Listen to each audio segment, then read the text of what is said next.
Accelerate Athletics. This is Jason Swafford and Dave Finley. We're going to be going over scaling options today, why we scale, what the benefits of scaling is, how to do it properly. Want to get us started? Sure. All right. The importance of doing this, of scaling and scaling appropriately, which you should really let your coach help you with, but at the end of the day, when you're in a group class, the onus is going to basically be on you once you've been instructed on how to scale properly to do it the way that your coach wants you to do it. So, first of all, we'll go over the reasons why we want to scale. Again, we program in our group classes for hundreds and hundreds of people. It does not necessarily match your skill level, your ability level, or your goals. So, scaling appropriately is basically going to allow you to turn very good programming, since I do it, into incredibly good programming because you can make the alterations that you need in order to make it better. So why would we scale? First of all, we must scale to our skill level. I'll give you a couple examples. I'm a very good CrossFitter, but my mobility has forced me to not be able to do a squat snatch very well. In fact, I can't even do an overhead squat very well, but I'm working on it. If the programming calls for squat snatches and if you can't do an overhead squat at slow speeds, certainly you shouldn't be doing high speed drops into an overhead squat like a squat snatch. So you have to be able to change the mechanics of that movement in order to be able to do it well. Otherwise you're just getting really good at doing things really poorly, and that's exactly what we're trying not to do. So, based on your skill level, you can change the movement. If you cannot climb the rope, we will give you drills so that you can work on your foot technique, you can work on your grip strength.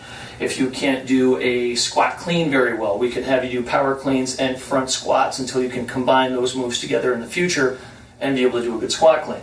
So, based on your skill level, changing the mechanics of the move or the movements themselves so that you can work through proper movements and building up those things that are going to make you successful.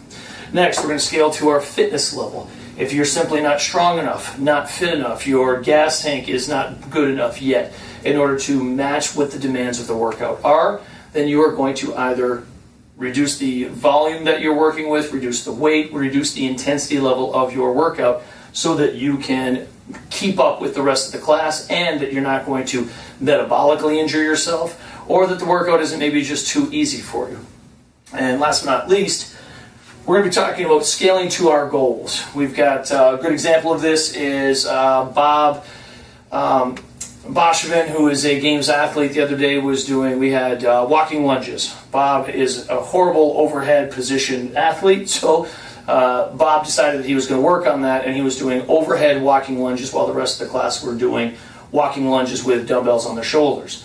We also had brand new athletes that were there that were working with the dumbbells at their hips. These are three different variations of a very similar movement, but since Bob's goals were to work on this overhead position, he was able to incorporate that into a workout that made it so it was suited his goals better.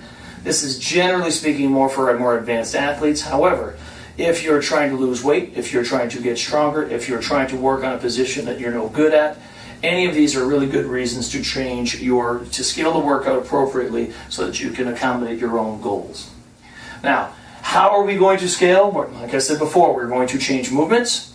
We're going to change loads. It's very easy to change, if you're scaling based on the load. You have the front squat. You know how to do the front squat. Everything about the front squat mechanically is sound. One athlete is going to be doing a 200-pound front squat. The other athlete is just going to reduce the load down to a 100-pound front squat, because above that, if your mechanics start to fail, then again, you're starting to get good at doing the wrong thing. So you want to make sure that the load is appropriate, so that you're not just doing front squats, but you're doing front squats at the heaviest load that you can without causing problems with your mechanics. And last but not least, the distance. If the workout is calling for sets of 10, and you start to fail at a set of 8, then you're just going to put the bar down. You don't want to continue to go past the distance traveled. Number of reps is the way that we measure that. You don't want to go past that distance travel that you are going to start to have flawed mechanics. So this is all about basically keeping your mechanics really good. All of these things at the end of the day are going to change your intensity level, and that is absolutely okay. Bob probably could have gone faster with a heavier load if he would have done his overhead, the lunges like everybody else, instead of going to an overhead position. He reduced the intensity level in order to further his goal of improving his overhead position. Absolutely okay. Some of our athletes that are trying, hey, strength is my weakness, I'm going to reduce the loads, or I'm going to increase the loads, but I'm going to decrease the volume of the training. So I'm going to, if it's asking for sets of 10, I'm going to drop it down to sets of 6, and I'm going to increase the loads that I'm working on. These are all things that our coaches can help you with. They're also things that if you communicate to your coaches what specifically your goals are, we will be able to help you get those done better. So these are all reasons and ways that you can scale loads so that you can be more successful and turn good programming into great programming. Let's use an example real quick. Let's say we're doing 30 clean and jerks. And what do we typically do, 30 clean and jerks? What's the weight? Well, a great way, this is the way we have changed our programming to accommodate 30 clean and jerks. Grace is the workout, 135 pounds for men, 95 pounds for women. Right. We no longer do grace. We very, very rarely do grace in our workouts. However, we will do 6 minutes of AMRAP, 75% of your 1 rep max. So what we're looking for is to try to get the same training stimulus for all of our athletes.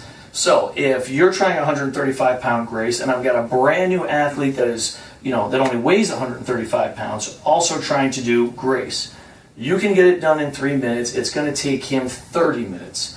You are not really working on the same thing. So as a programmer of good workouts, I'm trying to introduce stimulus that I can get a desired response from. Yeah. But if I've got 2 completely different athletes, I have to be able to scale that correctly. So he is going to have to scale that. He may be at 95% of his 1 rep max, where you are somewhere around 40% of your 1 rep max.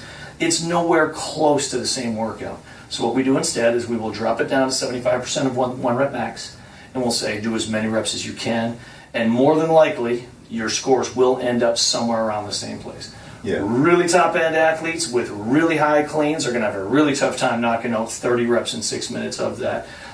It's basically the same thing as a young guy that's going to do 135 pounds. He's going to drop that down instead to 85 pounds and be able to do the same thing. Yeah. So the reason I brought that up is I see a lot of athletes coming in and wanting to do the benchmark workouts, the girls, as prescribed when they're not ready to do them as prescribed, and the result or the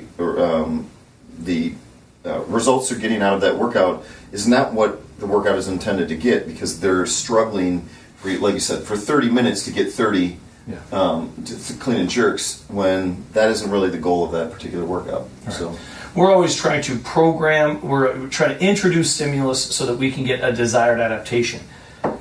When we don't know, when the stimulus is completely different, so 75%, say it's 50% of your 1 rep max, you could probably do a 275 or 270 pound clean, whereas somebody else might only be able to do a 150 pound clean. Right. The stimulus is completely different, which means you are going to get completely different outcomes. So as a programmer, I have no idea what I'm really handing somebody if I don't make it a little bit more specific.